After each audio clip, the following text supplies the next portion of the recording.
right, folks, John Rush here today. Richard Rush, my son, behind the camera. We're going to review the 2015 Dodge Challenger RT Plus. I've got the window sticker in front of me. This particular car, $44,255. Here's your options. It starts at 30 grand, $4,500 for the RT Plus, which is the 5.7 Hemi, gives you the 20-inch wheels. $1,000 for the technology package. Driver convenience group is another $500. This has a sound package in it, the Harman Kardon sound package, $1,500. The RT Classic, which gives you the polished wheels, we'll go over those in a minute. High intensity discharge lamps, so the HID lamps, I'll cover those in a second, also $1,800. This has a Super Track Pack, $700. I'll talk about that in a minute. Torque Flight transmission, which is 8-speed Torque Flight transmission, $1,400. The sunroof, which this car has, is $1,200, and then it also has GPS, nav, etc. That's an additional $700, and then freight gets it up to the $44,255. We've averaged around 23 miles to the gallon in this car. It's actually rated at 19 and 25. I'm confident if you went out on the highway only, you could get the 25 or even a little better. This particular car has the 5.7 Hemi. It does not have the bigger horsepower engine that you get in the Shaker models or that you get in the SRT. That's not this car. Again, $44,000 on this particular model. They start at 30. You can get a V6 in it. But let's walk through the car on the longer review here. By the way, there's a short review you can watch. My son just did that one. It's on the sidebar. Go look at it. Coming around to the front. They've changed the grille a little bit in 2015. You can see the split grille. Of course, this car is modeled off the 1971 Dodge Challenger. It's been very, very popular for Dodge. They've done a great job with it. New projector beam headlamps. This particular car we're driving does have adaptive cruise. That's the radar device that you're looking at right there. So coming down the side of the car, nice red racing stripes. I do love the color of this car, and they've done a great job with the way the look and feel of the actual wheels are and how they look with this particular car. There's 9 different wheel options, and then we get into the interior here in a moment. There's 14 different interior color options on this particular car, and there's a bunch of new exterior colors that have kind of been retroed back in. One thing on the outside that we also do like, the fuel cap, kind of a subtle, kind of a cool feature, chrome. You know, it just makes the car look cool. I don't know how else to describe it. Spoiler in the rear, which again makes the back end of this car look really great. Dual exhaust coming out the back. The only complaint that I've got on this car is I wish, and I think Richard has the same complaint, he didn't talk about this in his short review, but one thing about this car that I wish it had was a little louder exhaust. You can change that, I know. You can go to the aftermarket, etc., and get a louder exhaust, but I wish this car just had a little bit more of a tone to the exhaust. That's really my only complaint with this car. This has the Track Pack, which gives you a little bit lower suspension, half-inch lower suspension. They've got it finer tuned. It's got heavier duty brakes on it. There's some different options even on the way this car drives that we'll get into in the driving portion. You've got selective modes where you can actually change the way the car drives and handles and so on. But we'll take a drive here in just a moment. We'll come back and we'll do the interior. All right, folks, we're in the driving portion now. We'll come back and we'll do the interior in just a moment. But I'll show you a few things on the interior that I won't get into details because we'll do it now because it's easier in the driving portion than when we actually get into the interior. One thing they've done new for 2015, new shifter, and it's an electronic shifter that feels like a manual shifter. It's got very good detent, so if you want to shift the car manually, up, down, regular drive, back to reverse. When I go to reverse, of course, the backup camera comes on, and I'll show you where that is in the other portion of it. When we get back into the interior portion, I'll show you where the little camera's at. That's going to be a standard feature on all cars here in another year, so you're going to start to see that on everything. Turn the wheel, shows you where you're going, etc. I'm going to go back to park here for just a minute, and we'll get into something that this particular car has. Again, muscle car feature. There's a button right down here, Richard, that you actually can push this Super Track Pack.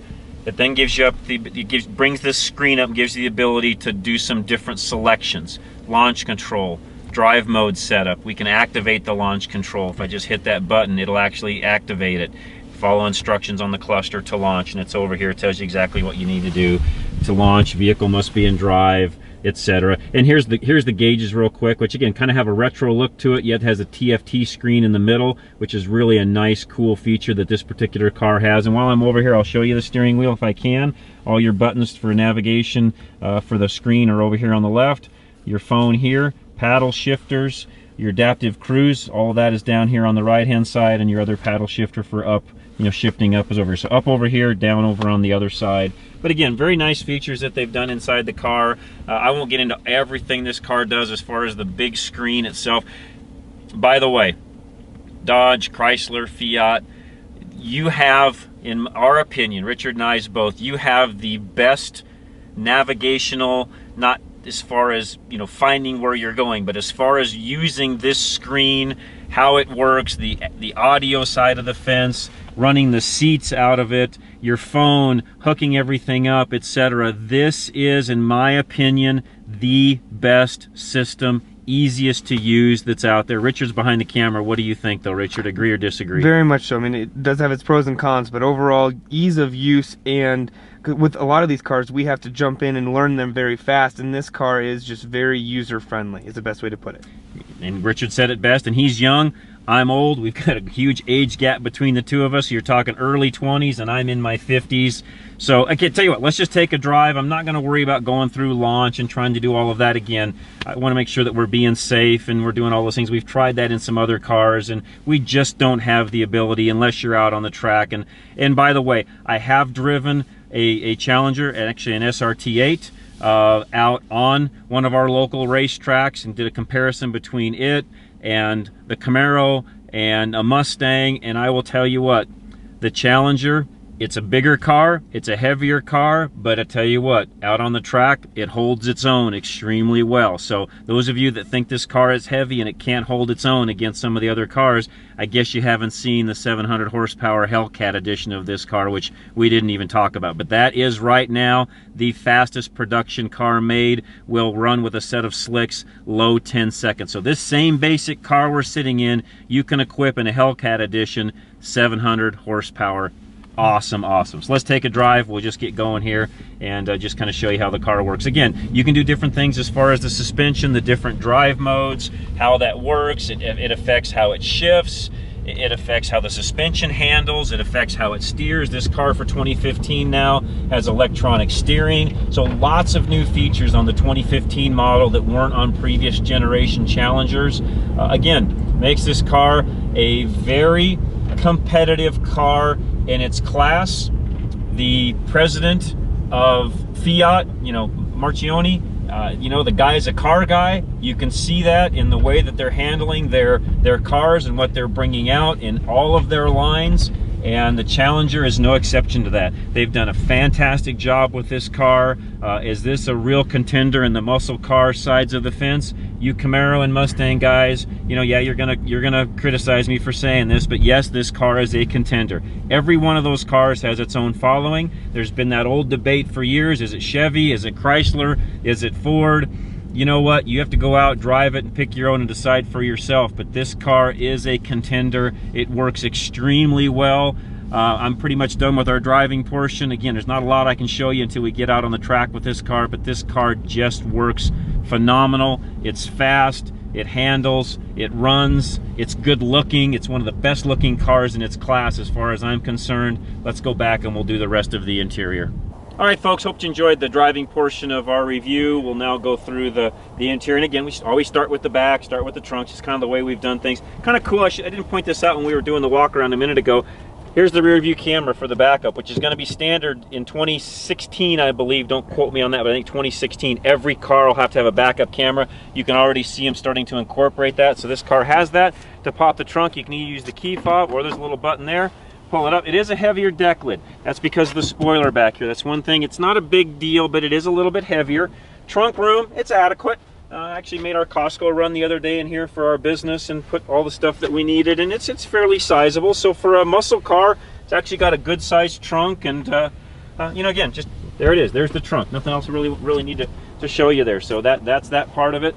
I'll open the passenger door up here for Richard, and again, they've got the ability to unlock and lock the car right through the button there. So that all works there. So you can use it on the key fob, or you can do it there. And it's hard with Richard in the camera. I'm going to show you the back seat. I'll show you how these flip up. You do need to move the seat belt off. And we did have some people in the back seat of this, and it's a little tight, but you know, there is some room. It's actually got standard room for what a muscle car would have in it. You're going to find the same thing with a Camaro or a Mustang. There's just not a lot of room. I'm not going to climb into the back seat because there's no reason to. You can see you're not buying this car to put 4 passengers in it. You're buying this car because it's a muscle car. So I'll let Richard pop in the front. I'll run around the other side. We'll continue to show you the rest of the interior.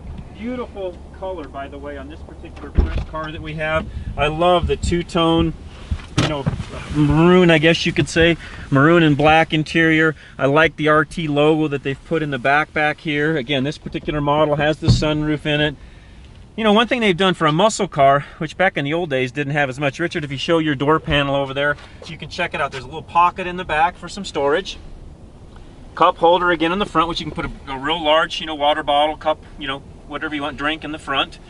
You can kind of see the rest of the way they've trimmed out that side panel. Just look, it has a really, really good look. I like the little, you know, kind of the billet aluminum look for the escutcheon, for the, you know, for the lock knob. You know, again, just kind of some cool features. Defroster slot where you can actually defrost the side windows up there, which in our climate is kind of a cool feature. Good storage inside this car, which actually works out really well. Nice center console that opens up. It's got the ability to tap in and put your, you know, your USB and whatever you want inside of the center console. As far as the rest of the interior controls go, we went through some of that in the driving portion. Again, nice steering wheel, heated and cooled seats. Again, just a really nice interior. I really like the way this car works, drives, handles. We talked about that in the driving portion. Heated and cooled seats. Really, again, nice interior. They've done a good job. The one thing about this car that I did comment, my wife and I both did, and it's kind of a Challenger thing. It was this way even in the old days. The dash on it is so long. You know, not that that's a bad thing, but it's kind of hard to get used to. It's just got this really sloped windshield. They've done that, of course, for aerodynamics, and part of it is just the retro look. This dash is just huge. I remember in the old days growing up, people would put stuff on top of the dash. You don't see that as much anymore, but huge, long dash, which is kind of a weird thing, but anyways, not a big deal. They've done a really nice job. The Challenger, as far as a performance car goes, just works out fantastic. I talked about some of that in the driving portion and some of the track experience we've even had inside the Challenger. So Dodge, again, home run. You did a great job on this car. 2015's made it even better. So continue to watch our reviews. If you're on YouTube and found us there, which hopefully you did, our channel, Drive Radio, all one word. You can also find us on the web at drive-radio.com. You can listen to us every Saturday through the TuneIn app,